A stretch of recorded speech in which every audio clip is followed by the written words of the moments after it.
Welcome to the Chief of Cybersecurity podcast, where we discuss relevant information concerning the cybersecurity workforce, business development, and best practices, made possible by CMIS. Learn more at CMIS.net. And for a list of authorized publications, visit DewayneHart.com. And now, here's your host, Dewayne Hart. Hello, everyone. Welcome to another session of the Chief of Cybersecurity podcast.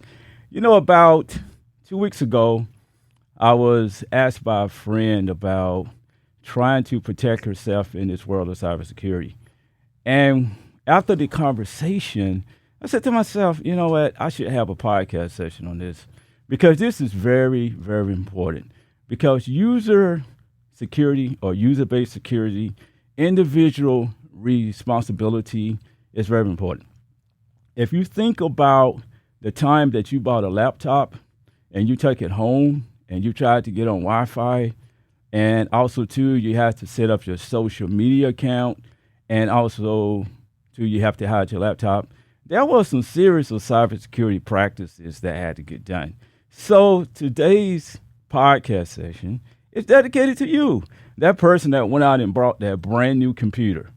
But to make this podcast session fun and also knowledgeable for my listeners, we got some goals and outcomes.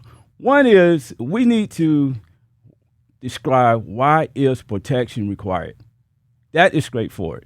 There's a reason why you need to protect yourself. And you're going to find out why if you listen to my podcast session, okay? Second is, what were you told? There are some rumors out on the planet. Rumors are driven because of misinformation, because of something that somebody told someone else about cybersecurity, because they went online and did a search and they thought they knew all the information, then they spread some gossip, and someone said, hey, if you want to protect your laptop, this is the way you should do it. You should go out and buy yourself a chain and put a lock on it. You know, no, you don't do that. There are some electronic ways of protecting your laptop. Speaking of laptops, we're going to be also talking about those protection standards for computers, email, Wi-Fi, and internet safety. Internet safety also brings on board social media. I'm going to say again, social media, because it's going to be very, very entertaining.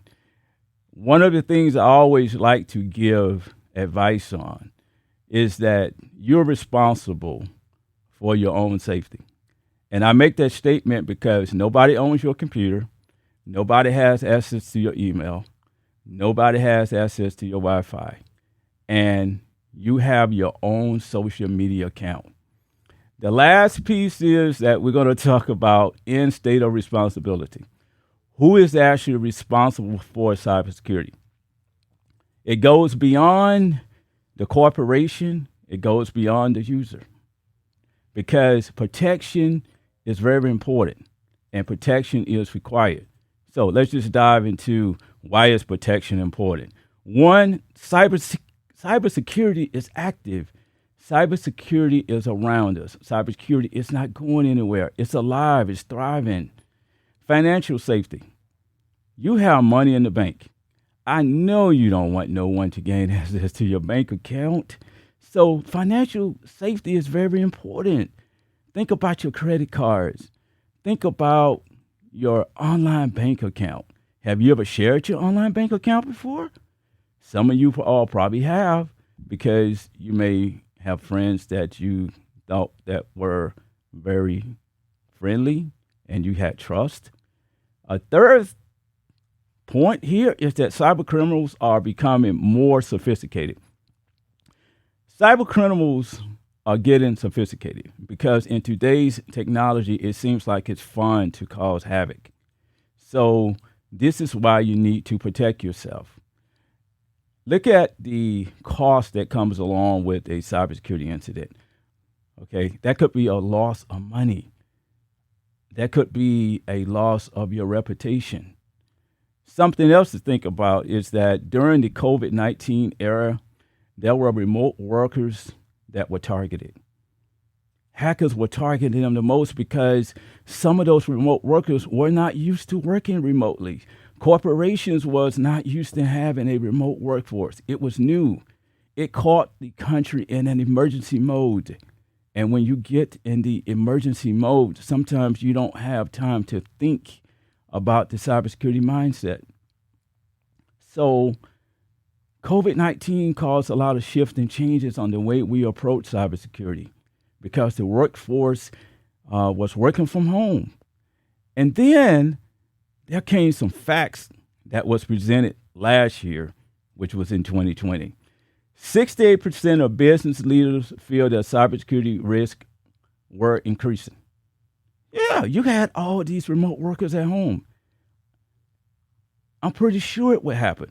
Ransomware was increasing in 2020 due primarily to the increased importance of online learning and teleworking platforms.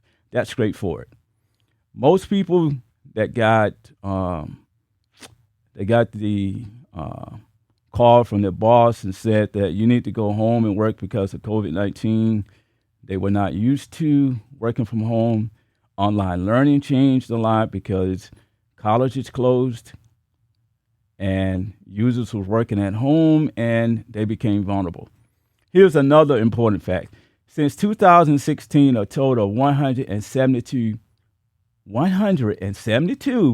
ransomware attacks have cost U.S. healthcare organizations $21 billion. $21 billion. That is a lot of money to spend on trying to drive protection. Now, you probably was never told that before. And I know some of you all are listening to my podcast and saying, no, I was not told that before. And there are other things that you were not told too. So let's talk about what were you told? Tools make us safe. Cybersecurity tools are only as good as their use. So that means that we can have the best in the breed of antivirus software, but if they're not used appropriately, they're useless. Staying compliant is enough. No, you got to go beyond compliant. You just don't take your laptop and sit it on the desk and lock it. All right? Lock it means that you lock the password. Sometimes you need to cut it off. You need to put it in your desk because physical security is very important too. If you have not been hacked, you are safe. That's a wrong thought. Sometimes you can get hacked and you won't even know it because the average person do not pay attention to whether they sent emails out for the day or not. You won't know until something catastrophic happens. You will know immediately if you are hacked. No, you won't. You may have these indications, but you really won't know. It has to be something that you constantly look at every day. This is where the situational awareness comes in mind. This is where the cybersecurity mindset comes into mind. If you know your environment and if you know typically how your computer operates, this is where the cybersecurity mindset comes to play. And under the cybersecurity mindset is situational awareness. Security belongs to IT and IT say it belongs to the cyber team. This is such a major problem, okay? Because this is where ownership comes to play a key role here, all right? Security belongs to everybody. A third-party security provider will secure everything. No. Think about this. When you hand someone your keys to your home, you have now increased risk for yourself. Think about the idea of handing over cybersecurity to someone else. They or whoever you give access to your account has to carry the same thought and protection standards as you do. All right. So you keep that in mind because every time you release cybersecurity to someone else or unit or business, the risk goes up. We have achieved complete security. No, we have not. Cybersecurity is always thriving. When you state that you have achieved complete security, so that means that we all are safe. We are never 100% safe, but you know what? We can be safer. And that goes through by reducing risk. And some of the ways that we can reduce risk is to think about our laptops. Think about computer security. When you think about computer security, there are some keywords to remember. Access control and privileges. Access control means that on your laptop, you have control of that laptop, and for access to that laptop, you control who can really use your laptop as well. In so many words, don't go give out your passwords. Here is something else interesting about password. Do not reuse passwords. Set up a password complexity where you can change your password maybe like every 90 days or so. And also sharing a password. This is not optional. Do not do this. Do not share your passwords. Password complexity, I said it once and I said it again.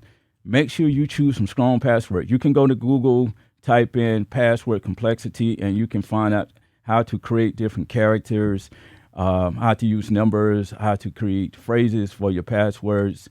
Make them strong.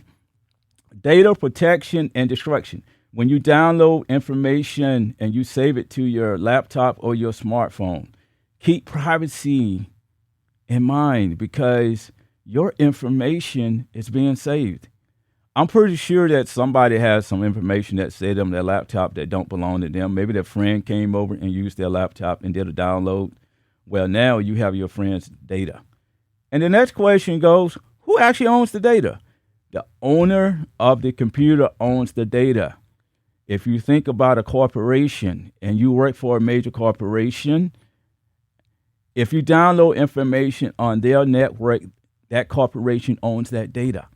That's why you need to separate your personal IT from the corporate IT. I'm going to call it IT because it's so many different variables that work along with cybersecurity. Software updates, make sure you do your software update on time. Logging out of a computer system. If you do not log out of your computer, this is where open access comes to play. Open access means that someone walks into a room and they see that your laptop is not locked and they can log on. Well, hey, they don't have to log onto your laptop. They could just sit there and start to use your laptop. And if you have a social media account that is probably already up and there's an automated login, guess what? Your account is now vulnerable. Sharing computers, you have to restrict access, okay? Do not share your computer unless there's a trusted type of relationship that you have with someone.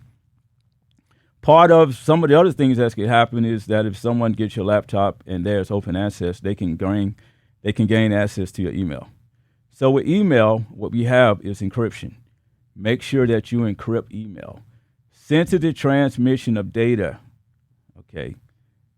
Read the email before you send it out because it may be some personal information in there that should not be going out to the public. And it may not be your information. It could be something of a friend. It could be something that somebody can use against you. Sharing accounts. Do not share your email accounts. It is enough bandwidth in this world for everyone to have their own email account. Attachments, downloads, worms, and viruses. Be careful about those. Read the email before you download it because in this day and time, hackers can send you an email and say, hey, this is from the CISO.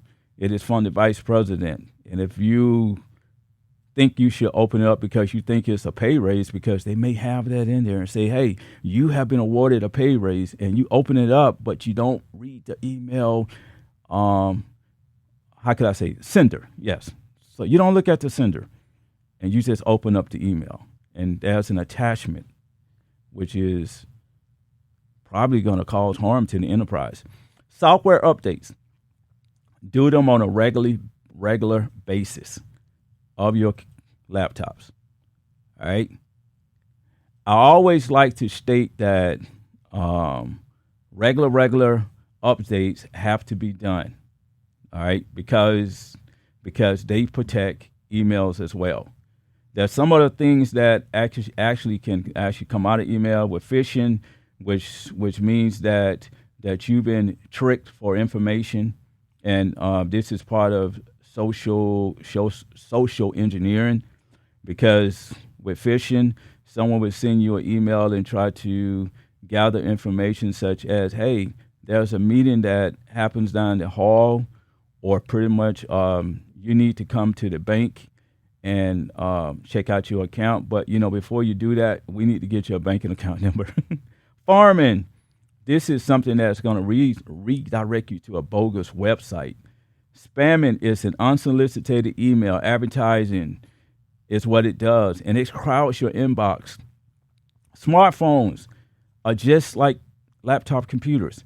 Be very careful about your smartphones. Email safety is very important. And one of the things that can help you get up on email and keep you safe too is Wi-Fi. So let's talk about Wi-Fi.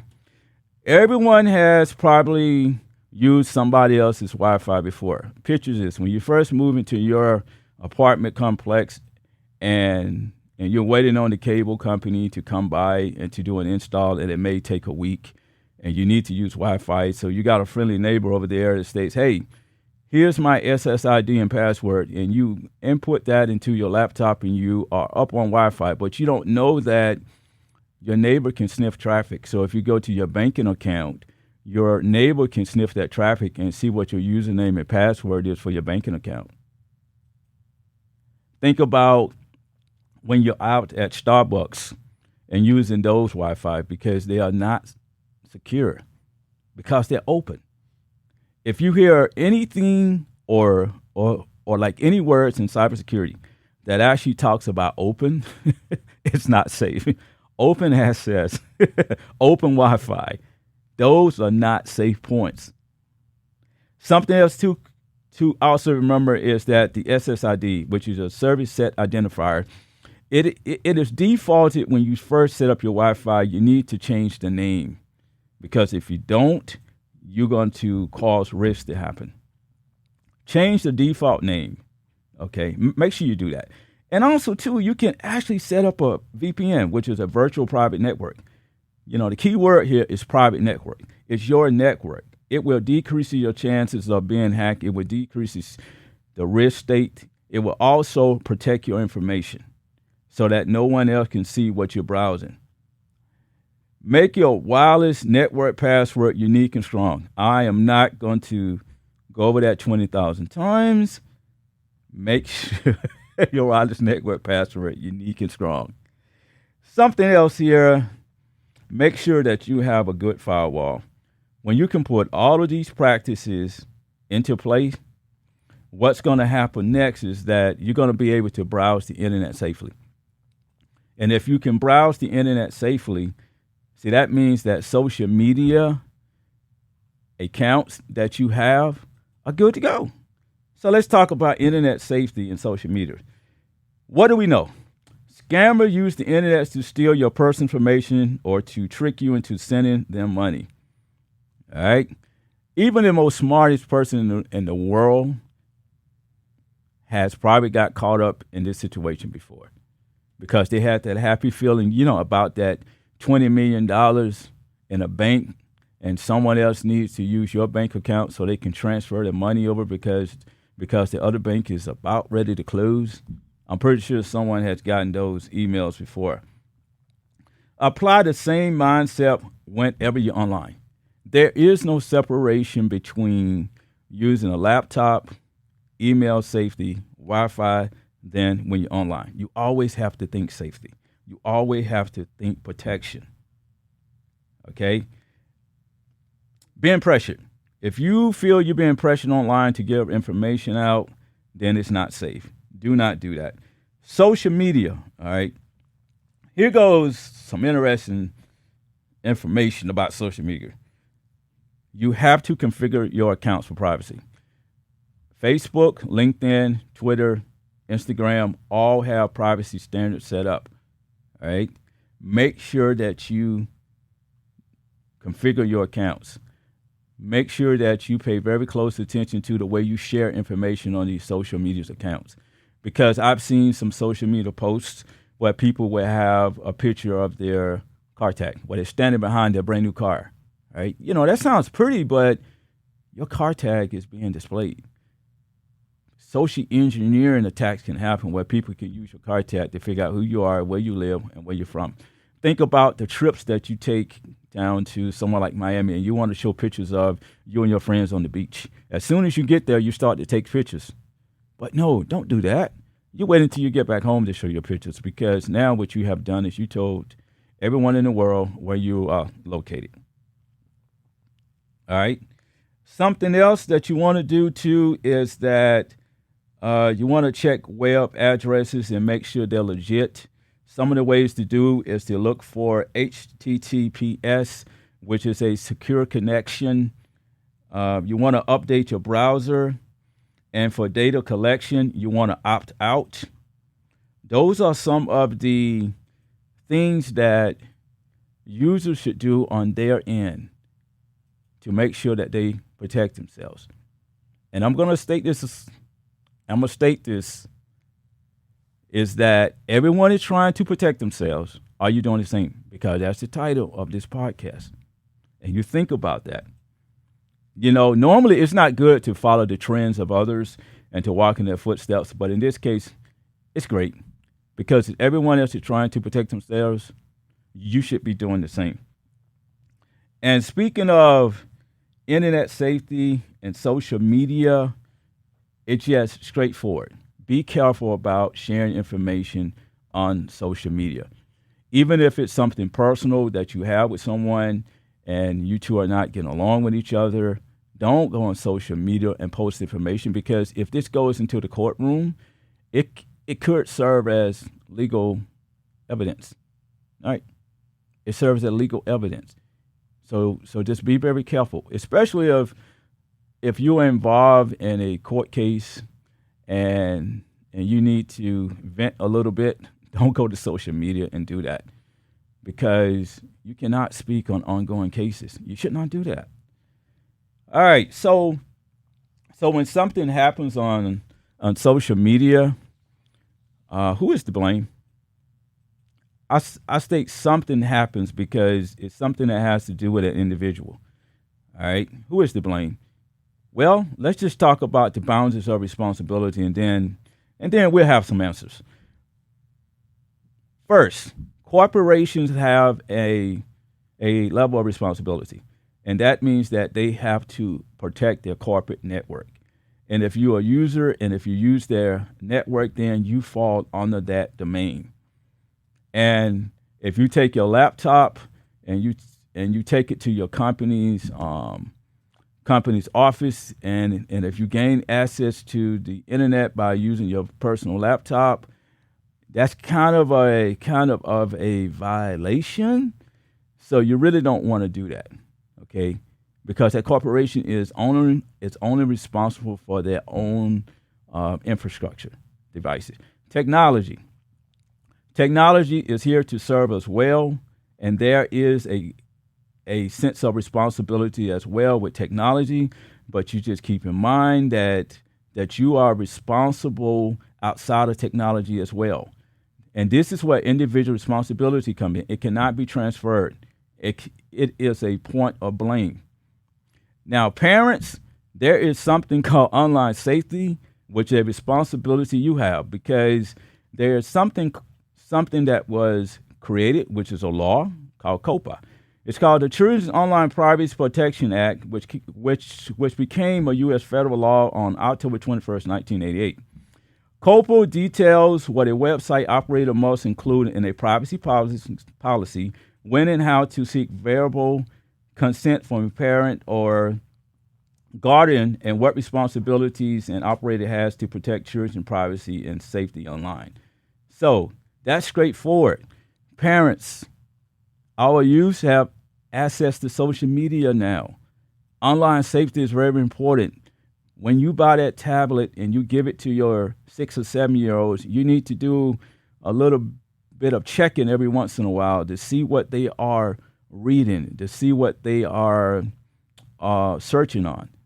Okay, and you can set up some type of protection standard as well too. There are some parental type of controls that you can put in place, not just for tablets and computers and phones, but also for television as well too, because we have smart TVs now, right? So you really have to pay very close attention to how you establish the boundaries of responsibilities, because another piece for the boundaries of responsibility is smartphones. Do not give your smartphone away for someone else to use. If they gain access to your to your email or anything that you use personal, they could put bad information out on you. Remember that the boundaries of responsibilities are very important, because individual protection is a self-responsibility. You cannot shift the blame. Stay vigilant and stay focused. Do not forget that cybersecurity is active and it's alive and it's well. Cybersecurity has a heartbeat, all right? And this continually beats every day. Know your security boundaries and risks. Yes, the corporation, technology, individual responsibility. Know how all of those operate, because they can all create risk.